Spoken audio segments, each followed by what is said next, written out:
మహాగణాధిపతి నమః. శ్రీ గురుభ్యో నమః. శ్రీమాత్రే నమః. ప్రేక్షకులందరికీ స్వాగతం. మార్చ్ 2025 మాస ఫలితాలు.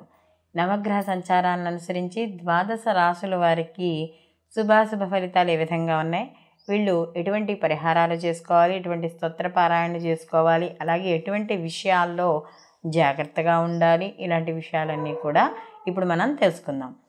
ముఖ్యంగా ముందుగా చూసుకున్నప్పుడు గ్రహ సంచారాన్ని కానీ చూసుకుంటే మనకి ఇక్కడ వృషభ రాశిలో గురువు యొక్క సంచారం అనేది జరుగుతోంది. అలాగే ఈ గురువుకి మనకి వక్రగతి అనేది అయిపోయింది. అలాగే మిథున రాశిలో కుజుని యొక్క సంచారం, అలాగే ఈయన కూడా వక్రత్యాగం పొందడం అనేది జరిగింది.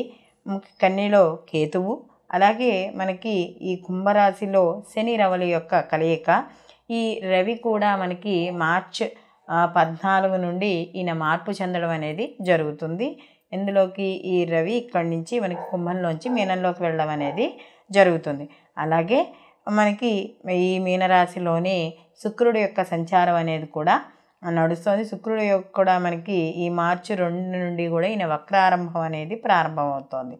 అలాగే బుధుడు కూడా మనకి ఈ మీనరాశిలోనే సంచారం చేయడం, ఈయనది కూడా వక్రారంభం అనేది మనకి మార్చి 15 నుంచి ఈ బుధుడిది జరుగుతోంది. మనకి మీనంలోనే రాహు యొక్క సంచారం అనేది కూడా ఇక్కడ మనకి కనబడుతోంది. కాబట్టి ఈ గ్రహాల యొక్క సంచారము అనుసరించి మనకి ద్వాదశ రాశుల వారికి ఎటువంటి ఫలితాలు ఉంటాయి అనే విషయాన్ని తెలుసుకుందాం. కుంభరాశికి రాశ్యాధిపతి శని భగవానుడు. కుంభరాశిలోకి ధనిష్ట 3-4 పాదాలు, శతభిషం 1-2-3-4 పాదాలు, పూర్వభాద్ర 1-2-3 పాదాలు మనకి కుంభరాశిలోకి రావడం అనేది జరుగుతుంది. వీళ్ళకి ఏళ్ళనాటి శని సెకండ్ ఫేజ్ జరుగుతుంది. వీళ్ళకి జన్మలోనే శని భగవానుడు అలాగే రవి కూడా ఇక్కడ మార్చి 15 వరకు కూడా వీళ్ళిద్దరే కలయిక కూడా ఇక్కడ మనకి కనబడుతుంది. అలాగే ద్వితీయ స్థానంలో కూడా ఈ మాసంలో గ్రహాలు ఎక్కువ కలయిక, అంటే వాక్ స్థానంలోను ధనస్థానంలో ఎక్కువ గ్రహాలు అనేవి కనబడుతున్నాయి. కాబట్టి కాస్త ఆదాయ మార్గాల విషయాల్లో కాస్త ఎక్కువగా ఉన్నా కూడా దానికి తగ్గట్టుగా ఖర్చులు కూడా కనబడుతాయి. అంటే విలువైన వస్తువులు కొనుగోలు చేయడం, కాస్త లేకపోతే ఏదైనా ఇంటికి సంబంధించిన వస్తువులు కొనుక్కోవడం, అంటే ఖర్చు ఎక్కువ. అంటే వాళ్ళు ఎవరో కొనుక్కున్నారనో, లేకపోతే ఏదైనా పెళ్ళికి వెళ్తున్నామనో, లేకపోతే ఏదైనా ఏదో ఫంక్షన్ అనో ఏదో రకంగా కాస్త డబ్బు ఖర్చు పెట్టడం అనేది జరుగుతుంది. ఎక్కడైనా మనం షేర్ మార్కెట్లో కానీ లేదా ఎక్కడైనా ఇన్వెస్ట్ చేసేటప్పుడు మాత్రం జాగ్రత్త అనేది మంచిది. అలాగే ఉద్యోగాలు ఎవరైతే ప్రయత్నం చేస్తున్నారో, లేదా ఉద్యోగాల్లో ప్రమోషన్ల కోసం చూస్తున్నారో, లేకపోతే నిరుద్యోగులు ఎవరైతే ఉన్నారో వాళ్ళందరికీ కూడా ఉద్యోగాలు వచ్చే అవకాశం అనేది కనబడుతోంది.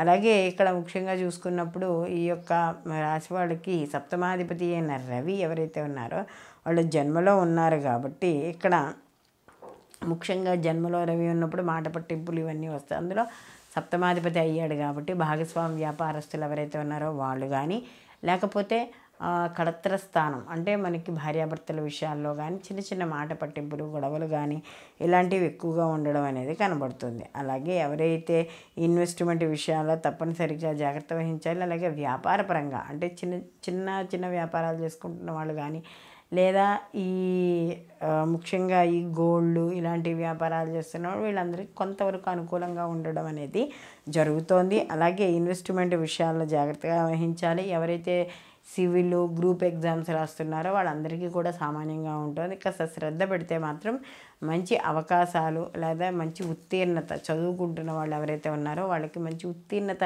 సాధించడం అనేది ఇక్కడ మనకి కనబడుతోంది. అలాగే ఇక్కడ విందు వినోదాల్లో పాల్గొంటారు. అలాగే లలిత కళల పట్ల వీళ్ళకి ఎక్కువగా ఆసక్తి కలుగుతుంది. సినీ కళా రాజకీయ రంగాల్లో ఎవరైతే ఉన్నారో వాళ్ళందరికీ కూడా అనుకూలంగా ఉంటుంది. ముఖ్యంగా ఏదైతే అంటే ఒక ఫాస్ట్ లైఫ్ అనుకోవచ్చు, లేకపోతే ఎక్కువగా ధనాన్ని పార్టీలకి వాటికి ఖర్చు పెట్టడం అనేది జరుగుతుంది.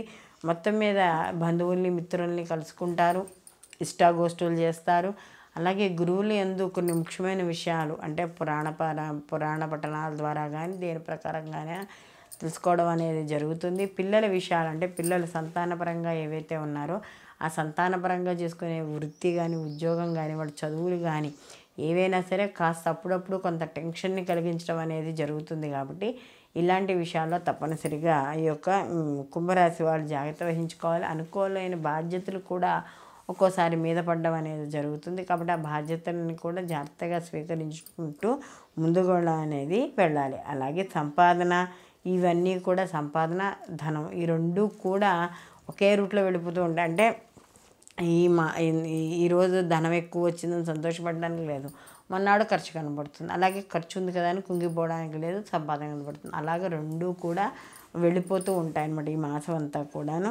వీళ్ళు మరిన్ని మంచి విషయాలు పొందడానికి వీళ్ళు ప్రతి నిత్యము కూడా సూర్య నమస్కారాలు పారాయణ చేసుకుంటూ ఉండడం, సూర్యారాధన చేసుకుంటూ ఉండడం. జన్మలో శని ఉన్నాడు కాబట్టి రవి యొక్క ఈ యొక్క శివుడి యొక్క అభిషేకం చేయించుకోవడం, శివారాధన చేసుకోవడం, ముఖ్యంగా శివుడికి మారేళ్ల దళాలతో పూజ చేసుకోవడం, ఇలాంటివి ఏవి చేసినా కూడా అనుకూలమైన ఫలితాలు కలుగుతాయి. అలాగే ముఖ్యంగా అమ్మవారి యొక్క ఆరాధన, అమ్మవారికి ఈ మనకి శుక్రవారం పరవన్నంతో నివేదన చేయడం ద్వారా కూడా అమ్మవారి యొక్క అనుగ్రహం సంపూర్ణంగా పొందడం అనేది జరుగుతుంది. ఎందుకంటే వీళ్ళకి ద్వితీయ స్థానంలో రాహు యొక్క సంచారం అనేది కనబడుతోంది కాబట్టి అమ్మవారి యొక్క ఆరాధన చేయడం వల్ల ఈ రాహు యొక్క ప్రభావం అనేది తగ్గి వాస్తవాన్ని గుర్తించడం అనేది జరుగుతుంది. సర్వే జన సుఖినో భవంతు, లోకా సంస్థ సుఖినో భవంతు.